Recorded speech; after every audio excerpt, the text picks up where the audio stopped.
pinggir laut. Nah, ketika kaum muslimin akan menguasai Mesir, pusat ibu kota pemerintahannya itu ada di Iskandaria. Qala wa thaniyatu hawadir, ya, al-imratiyah al-imperatoriyah al-bizantiniyah ba'da Konstantiniyah. Dan Iskandaria ini merupakan kota peradaban kedua. Ya, kota peradaban kedua Imperium Bizantium setelah kota Konstantinopel. Jadi kota utama mereka itu Konstantinopel yang sekarang menjadi bagian dari Istanbul, ibu kota Turki. Kemudian kota kedua yang paling penting bagi Imperium Bizantium adalah kota Iskandaria. Ini dua kota penting. Ya, kota kedua setelah kota Konstantinia. Wa awalu madinati tijariyah fil alam. Bahkan ketika itu kota Iskandaria, Alexandria ini merupakan kota perdagangan utama dunia. Ya, kota perdagangan utama dunia. Dahulu orang-orang kalau ingin berdagang, ya, mereka membawa barang dagangannya ke Iskandaria.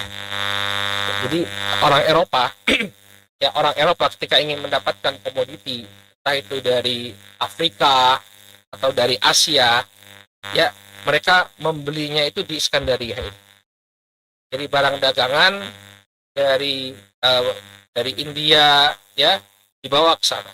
Dari India dan dari Timur Tengah dibawa ke sana semua.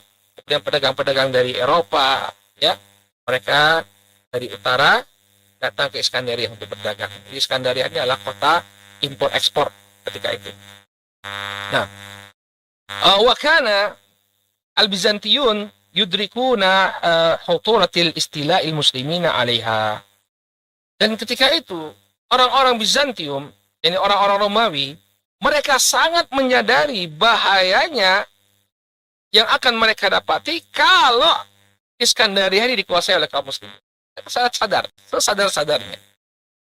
Wa yahmiluna hamma dzalika hatta qala Hirakla. Ya, hatta qala Hiraklu. La in adhhara al-arabu 'ala al-Iskandariyah fa inna dzalika inqita'u, ya, mulki Rum wa halakuhum.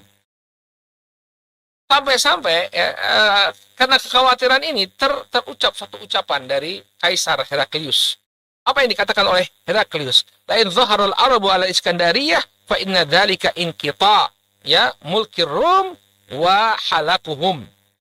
Apabila bangsa Arab berhasil menguasai Iskandaria, maka pada saat itulah terputus dan celaka atau binasa kerajaan Romawi. Sampai Heraklius itu mengatakan hal yang demikian. Ini kalau berhasil kaum muslimin, orang-orang Arab, katakan orang-orang Arab, kalau orang-orang Arab berhasil untuk menguasai Iskandaria, maka tamat riwayat kita. Maka tamat riwayat kita. Dan benar, ya, begitu Iskandaria itu dikuasai, wah subhanallah, ya, bagian utara benua Afrika itu ya dikuasai oleh kaum muslimin. Ya, bagian utara benua Afrika berhasil dikuasai oleh kaum muslimin. Kemudian gambaran lain dari Iskandaria, wa kanat Iskandaria fadlan an matanati aswariha wa dakhamati, ya, wa wafrati hamatiha tamtazu bi mawqi'iha ad-difa'i al-mumayyiz. Ya. Selain padat penduduk dan besar kotanya, Iskandaria juga dikenal dengan pertahanannya yang demikian kuat. Fakana al-bahru yahmiha min shimaliha. Maka posisi Iskandaria, ya, dilindungi bagian utaranya oleh samudra, oleh lautan. Ini tadi yang kita jelaskan. Bagian utara Iskandaria, ya, itu dibatasi atau ada pertahanan berupa laut. Aitu asyaitarah, ya, anadzaka lirum. Dan ketika itu laut benar-benar dikuasai oleh angkatan laut Romawi. Angkatan laut Romawi itu berkuasa di Mediterania, di Laut Tengah. Jadi Iskandaria dari sebelah utara aman. Laut utara aman. Wa kanat buhairah, ya, Maryut tahmiha min janubiha. Demikian juga di bagian selatan, ya, Iskandaria terlindungi oleh sebuah danau. Danaunya namanya Danau Maryut. Ya, Danau Maryut. Fakana ijtiyaziha asiran bal ghairu mustata'. Menyeberangi laut ini, membawa pasukan untuk menyeberangi laut ini adalah suatu hal yang sangat sulit, bahkan mustahil. Sulit sekali. Jadi ini adalah pertahanan alam kota Iskandaria, ada danau. Wa kanat ihda tafri'ati Nail qadiman. Wasmuha tur'atu thu'ban taduru haulaha minal gharb. Kemudian dari posisi barat ada penghujung sungai Nil yang dikenal sebagai Tur'atu Thuban atau Thuban, ya. Sungai Thuban itu apa? Ular, sungai ular. Ya. Yang melindungi kota Iskandaria dari arah barat. Ya, jadi dari arah selatan itu semuanya terlindungi oleh danau.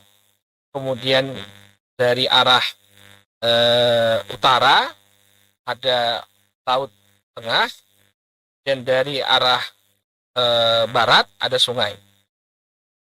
Sehingga satu-satunya jalan, kata Syekh As-Salabi, wabidzalika lam yabqa illa tariqun wahidun minasyarq, ya, yasilu ilaiha. Maka tidak mungkin Iskandaria itu diserang kecuali dari arah timur. Barat ada sungai, selatan ada danau, utara laut tengah. Jadi yang pasti terbuka adalah jalan timur. Wa huwa tariq al-wasil bainaha wa baina Karyun. Dan jalan tersebut adalah jalan yang terletak antara benteng Karyun dan Iskandaria. Satu-satunya jalan, satu-satunya akses untuk menuju Iskandaria. Makanya penting sekali penaklukan benteng Karyun tadi.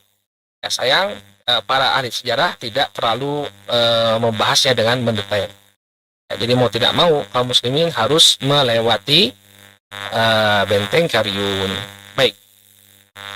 Nah, kemudian ada satu hal yang cukup menguntungkan kaum muslimin ketika itu. Ya, menjadi pertanyaan juga, kalau memang Iskandaria ini sangat kuat, kenapa kok bisa dikuasai oleh kaum muslimin? Ternyata ada intrik-intrik yang terjadi dalam internal kerajaan Bizantium. Ya, ini juga yang menyebabkan lemahnya kekuatan orang-orang Romawi dalam menjaga kota Iskandaria.